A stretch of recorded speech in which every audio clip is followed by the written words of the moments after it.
Hello everyone, Social Coach Michael Knight here, and today what we're going to be talking about is race in dating. So let's see how well I can walk through this minefield of a topic.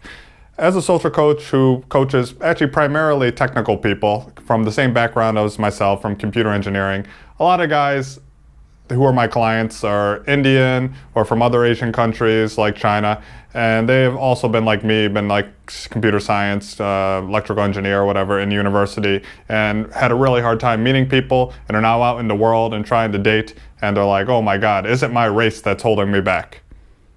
It's primarily not your race. And any person who has a problem with dating you because of your race, A, you probably don't want to date them, and B, it's their problem, it's not your problem. So let's just make that clear right off the bat from the start. Does racism exist? Will some people not want to date you because of your race? Yeah, a small proportion of people won't. But again, that's their problem. Don't worry about it. Focus on the things that you can do. And race is not, it's funny, we picked the color pigment of your skin, but other people have insecurities like they're from the wrong class, especially like in India or England, right? Like the society is more structured, at least in the people's minds, and they go, oh, I can't date up there, I'm not good enough for there, or they're saying, I'm not good looking enough, I'm not tall enough, I don't have enough money, right? I actually classify all these things in the same thing. These are just all doubts, and you pick using these doubts to justify why you're not good enough for someone else. Don't make that choice for them. If anyone's going to make that choice, let them make that choice about you. Like, don't give them a reason. Yeah, I know I'm not good enough to date you, because you know what? If you actually believed you did, the most important thing is you believing in yourself. And you selling out and saying, I'm not good enough for XYZ of a reason, including your race, is not what you should be doing at all. And in my time as a social coach, a lot of my Indian, Asian, Turkish, Pakistani students, they actually become the best. And you actually can use what you think is a disadvantage to your advantage. In an environment like university, it's not the fact that you're Indian that maybe white girls don't want to date you. It's all the things they're correlating with that.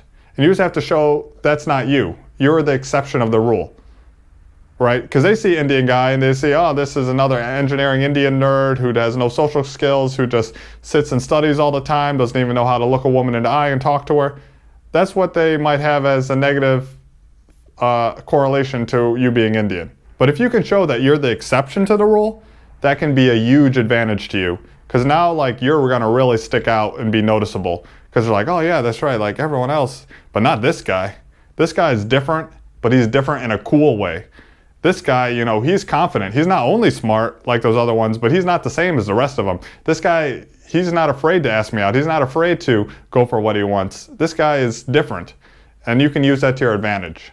I also lived in Germany, and while there I also had clients, and a lot of them were like Turkish or Pakistani, you know, and in those cases the same thing was true. And in those cases actually there was even, I'm not saying racism doesn't exist, I'm not saying there was like not strict face control at a club. And you know what? Things might be harder for you because of it. But a lot of times nowadays we're saying people just accept that as your identity as being the victim. And you're never going to get anything if you do. It's not to say something isn't wrong. It's not to say something's not to your disadvantage.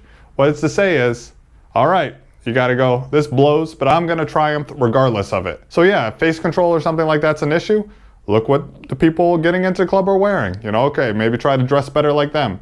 Also, don't come to the club with a group of 12 dudes and expect to get in. Do the things you can do to your advantage.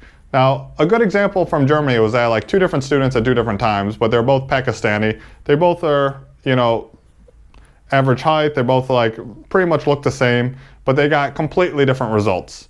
And the reason they got different results was all in their mind. One guy went into every interaction thinking that he wasn't good enough, thinking he was somehow a second-class person or something, and this person was way above him. And guess how they viewed him? They probably viewed him the same, because no one knows you better than yourself. And if that's what you're communicating to the person of how you view yourself, don't expect them to view you differently than how you view you. Now this other guy, he had a completely different view of himself. He thought of himself super highly, and this guy killed it. I mean, at the time, I'd say he was even better than me. He stuck out, but in a really good way, because everyone knew he was a foreigner, so they're interested. But the way he behaved was so different than how everyone else behaved or how they expected him to behave that girls would just all fall in love with him. Like, he got 4 or 5 numbers in some nights, and like just being out for a few hours. it was ridiculous. And the main thing that was different was just his view of himself and his mind. Him thinking that there's no reason why he's not enough. Not letting something like his height, his race, his looks, something external define him. So in conclusion, when it comes to dating, don't let something superficial hold you back when it comes to what you think you can achieve. Because the thought that you're not good enough because of something, regardless what it is, your race, your height, how much wealth you have, how good looking you are, etc., that belief that you're not good enough, that's going to hold you back in life, and especially when it comes to dating, way more than the thing that you're actually worried about. Instead of viewing it as a disadvantage, look at it as being a unique feature. Don't let other people force standard stereotypes onto you, and instead show that you're the exception. Show that you're the cool Indian guy who's not only a rocket scientist and smart, but also has social skills and knows how to talk to people. This will make you stand out and only be more desired. And that's what you should work towards doing. Turn what you think are your weaknesses into your greatest strengths. If you want to learn more, especially when it comes to attraction, I recommend checking out my book, which is linked to in the description below. And also, please consider becoming a Patreon subscriber, not only to support my work, but to also get access to the Enhanced EQ online video course that I created. Please remember to like and subscribe, and I'll see you in the next video. Until next time, ciao.